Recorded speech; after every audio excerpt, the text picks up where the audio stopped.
This episode is sponsored by Indie Rebel, a masterclass in independent filmmaking. When I was starting out in filmmaking, two books inspired me to no end: Rebel Without a Crew and the DV Rebel's Guide. I wanted to write a book that would inspire the next generation of indie filmmakers, the kind of book that I would want to read again and again to guide me through things. Culled from over a decade of experience, Indie Rebel walks you through the process of making your first movie step by step. You'll learn how to develop a story, write a script that you can shoot, how to pick out and use a camera, tricks for lighting and camera movement, different methods for getting good sound, short film ideas for learning how to make movies, how to run a set and direct actors, and of course post-production and distribution on the internet. If you've dreamt of making your own movie, Indie Rebel, a masterclass in independent filmmaking, is a must-read. Get your copy today, link in the description.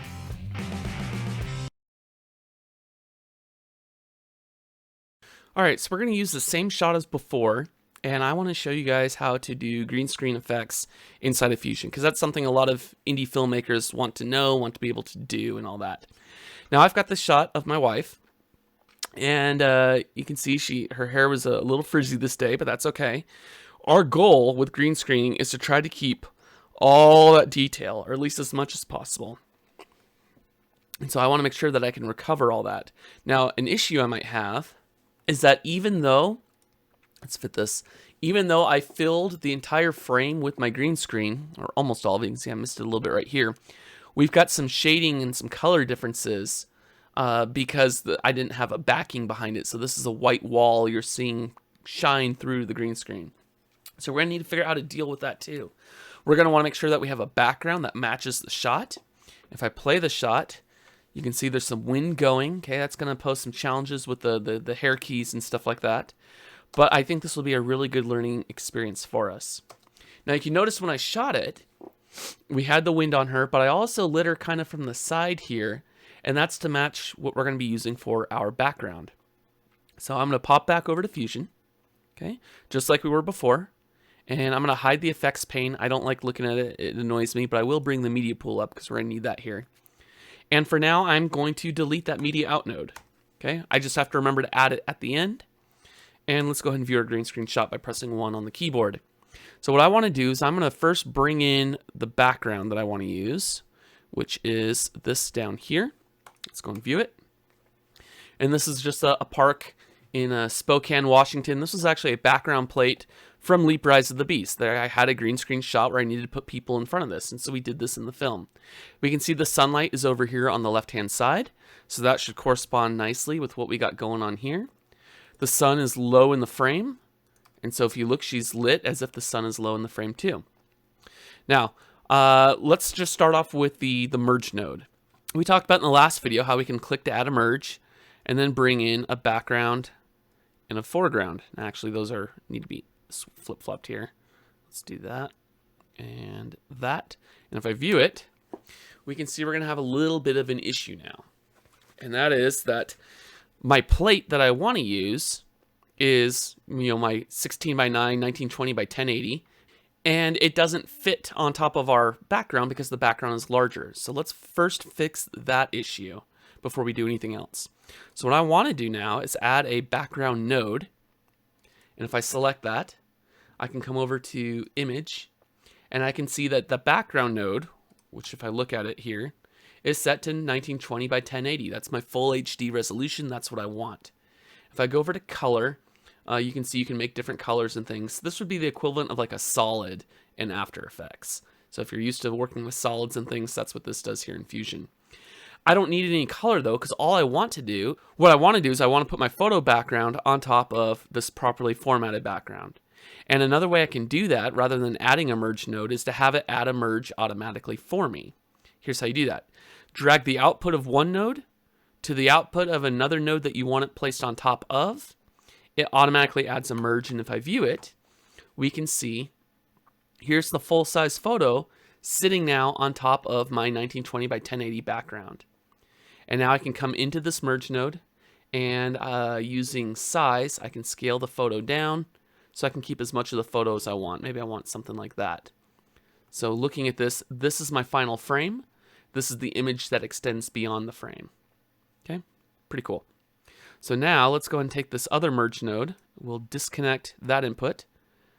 and take our foreground input and plug it in, or take our background input and plug it into the new background that we've created. And now we can see that that's working great. She fills the frame and covers this background completely. So what we can do now is actually start working on the keying. And so we have two main keyers that we like to use here inside of Fusion. I'm just going to move this over to here for now.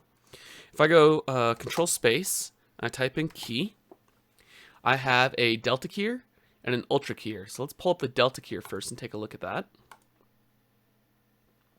And here we can have all of our keying controls. So the first thing I want to do is I want to get rid of the green. And the easiest way to do that is to click on the eyedropper, and you're going to click and hold. So I click and hold, and now as I drag this around the frame, I can see that different parts become transparent. So if I put it anywhere on the green and I keep it near her hair here, that should get me a pretty good starting point, just like that. And if I zoom in and take a look, oops, I can see that that is actually looking pretty good. In fact, let's go ahead and play the shot and see how that looks. So that's pretty cool. We can see that that keyer did a pretty good job. I've got nice transparency in the hair. I'm seeing all the details I want to see. That looks great. But there is going to be a problem here. Let's go ahead and fit this back to frame. Okay, so there's our full frame. And I want to view the delta keyer so I can see what it's doing. And if I come up here to these three circles in my viewer, where it says color, I click that, I'm now viewing my alpha channel. And we can see that there's some issues here. I've got some white haze over here. I've got a solid bar of white on the far left side. And I've got a little more haze up here in the corner. And I've got some gray area showing through on her shirt. So this isn't going to work for us. We need to tweak the key. So if I go over to the matte controls, there's an option here called threshold. So my lows will crunch out the blacks and clean that up a little bit. So if, watch as I move this, you can see all that noise just disappeared from the corner there. I'm going to put it back. Watch up here in the corner as I tweak that threshold up, that goes away. The highs is going to control my whites. So if I want to try to bring back the opacity here on her shirt, just tweak that back a little bit till that goes away. That's looking a lot better now. And I can see that I still have that transparency up here in her hair and stuff like that. I click that same button. Now it says show alpha channel. So I'm going to click that now. And I can come back to my full colored view. Pretty cool. Let's go back to the alpha. I want to go ahead and do a garbage mat. You can see I've got this extra junk in the frame. How do we get rid of that? Well, we do that with a garbage mat. And if we look at our controls, we can see that there is a garbage mat input on the node. And that's this little gray one right here. So it stands to reason if I add a polygon mask and I come through just like we did before and I'm tracing around her and I can trace off the frame. You can see how that works and connect that loop. Now I can hook this into the garbage mask input and I'm going to come into the polygon and hit invert. Check that out. That is cool. I got rid of all the stuff on the outside and I'm only seeing her on the inside. Now, anytime I use a garbage mat, I also like to soften the edge just in case there was anything I missed. So we're going to soften it just a smidge. And if I go back down to my final merge node now and we bring back the image by clicking on our dots, we can see that's looking a lot better. If I go ahead and hit Control P for pass through, I can actually enable and disable nodes. And you can see like the wall here appear and disappear from that garbage mat. Awesome. Now we're starting to get somewhere. This composite's starting to turn out. Fit that back up. Pull this down so we can see a little bit better. Now if I want to hide my garbage mask lines, I just double click anywhere else in the graph. Nothing is selected, everything goes away, and we're ready to rock. What I might want to do now is start trying to massage this all in together a little bit more. Start playing with the colors, start playing with some blur, add a little bit of noise and grain to the shot, because this is only a still image. So let's do all that. First, I want to add a color corrector to her. So if I come up to my delta keyer and I add a color correction tool, okay, we're going to put that in line so we can stay organized with everything. I bring up that color corrector. Now I can come through and I can start color correcting her, and we can try to make it match. So I might go slightly warm, somewhere right around, nope, too green, too green, too green. Trying to match kind of the fall look that we've got. Might increase the contrast a little. Now, this is interesting. I thought that we were only supposed to be color correcting her, but yet we can see that this is affecting everything. And there's a real easy fix for this. Come up here to Options and hit Pre-Divide Post Multiply, and now it only affects her. It's not affecting the rest of it anymore. So easy trick to know when you're working with your color correction and it's correcting the alpha channels and you don't want your alpha channel corrected. So I'll go back to the correction. I can dial this in somewhere right around there. That looks pretty nice. Okay, cool. Finally, what I was talking about earlier, I want to add some grain to the shot. If I go back to my edit page and we watch this full screen, I'm going to hit Control F. Oh, nothing's working. Why is it not working? That's right, because we forgot to add the media out nodes. We're going to come back into Fusion, go to the bottom merge, Control Space, Media Out. I'll put that down here at the end. Go back to the edit page. There we go. Now go Control F to make this full frame. And if I play it, okay, we can see that it's looking pretty good. She looks good. She's got noise, but the background looks a little bit dead here. Go back to the beginning. And that's because that background is just a still image. So what we can do is add some life to it by adding some grain on top. So let's go back into Fusion. I'm going to take my background input over here, right after that merge where I set it all up. And I'm going to go Control Space, type in grain. And this is going to add a little layer of film grain just to the background. In fact, let's see. If I look right here, you can see it now. And if I play it here inside of Fusion, we can see that that's moving. Now that might be a little bit strong, so I'm going to turn the power down, something like 2. And it just adds a little bit of noise, a little bit of variation to the back of the shot. And that's going to look a lot better now doing that. All right, finally, let's go ahead and blur out the background a little bit, create like a little bit of a depth of field effect. And you may think, okay, great, we'll just put a blur node after the grain. The problem is if we do that, we're going to be blurring that grain as well, because by now you should know that the nodes work in a flowchart.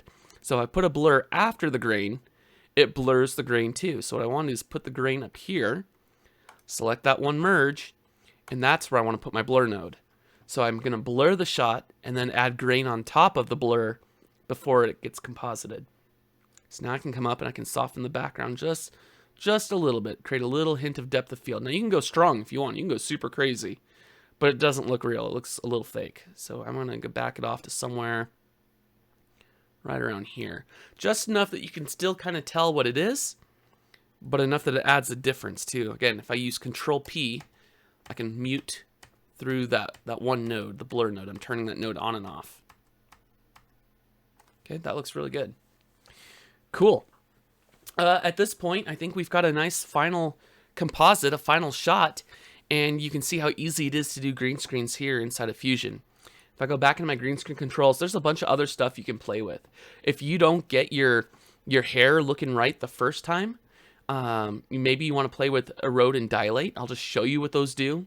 In this case, it's going to jack up the shot, but it might be what you need to make your shot work. So if I use erode and dilate, it's actually eating into the mask or expanding it. So I can expand and contract it that way. Okay, so that's what that does. Put that back to the beginning. Blur just gently softens stuff a little bit. We don't see a whole lot of it here, but you can see that it does soften the edges. So if I come into here, and and maybe that helps give it a slightly more realistic look. So it's not so harsh with the line, because that's a very hard line. So if I soften it just a little bit like that, maybe that's the effect that you need for it. Clean foreground, clean background, kind of works similar to the thresholds. I'm just more comfortable using the thresholds, which is why I showed you how to do it that way. Replace mode has to do with your spill suppression. So I can go none, and we can see a little green haze appeared in her hair here. I could go source, hard color, or soft color. And then this is the color that you add, but usually gray is a good way to counteract the green tones. And that just gets rid of any green spill. Spill is when like your actor has a green cast on them from the green screen background. The final thing I do want to show you just has to do with comp organization. You know, this isn't bad. This is a pretty small shot. It's easy to keep track of what's going on, but that might not always be the case. You know, you might have literally 20 or 30 of these different elements coming into a shot, and you want to know what's what at a glance. So what I like to do is put these into a group called an underlay. So if I select my nodes that involve the green screen, I go Control Space and I type the word under and hit add. I can now add this thing called an underlay node, and I can resize this down a little bit to make sure everything is fully encompassed. And what this does is it groups them. If I grab the underlay, I can move all the nodes at once. It's also a visual indicator for me as the artist. I can look and say, oh, all these nodes are tied together. They're supposed to do something in together, or it represents one element. And if I select my underlay node, I can come up over here to this node color and actually change the color. So this was a green screen shot. Maybe I want to make it lime. And now I can look here and say, oh yeah, that's the green screen. Our background had kind of these reddish orange tones to it. So if I select all the nodes for the background, like that, and we add another underlay, like so, now I might make that one orange. And now I can look at this graph and be like, oh, okay, I've got my background elements here, I've got my green screen elements here, and they get merged right here at that, and then there's my final output right at the end. So it's just a really nice, easy way to stay organized when you're working with like a really, really complicated shot. And, you know, the underlay doesn't affect the compositing at all. It's just there to be a grouping and organizational tool. That's all it does. So kind of cool. So I hope you've enjoyed this look at green screens here inside of Fusion. You can see how easy it is. And again, if I click back over to my edit page, bam, there it is. It updates right away. And then it takes just a moment for it to cache up, and you'll watch as it gets rid of the red line and replaces it with blue. But I'm able to keep working. I can go back, I can start editing other things while this is rendering and caching in the background. I can you know, go in and even work on another Fusion shot while this is caching in the background. And then you can see this blue line appearing as it's rendering everything and caching it.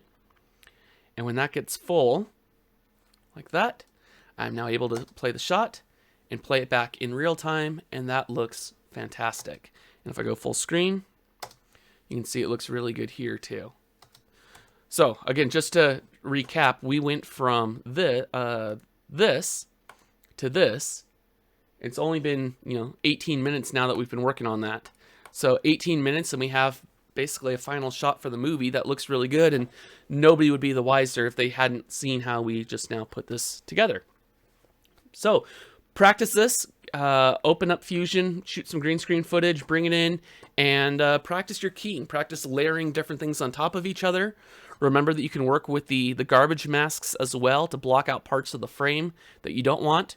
Because now, you know, in the final shot, if I get rid of that, and we come back into here, and we view that full screen, like, it just looks bad having the wall here and stuff, and there's going to be extra noise on the sides and in the corners. It's like, yuck, we don't want that. So remember that you do have garbage masks, that they are useful, they're very helpful. We color corrected different elements. We added grain to a stationary background. Remember to put your grain last. That should always be the last chain on anything that you add grain to.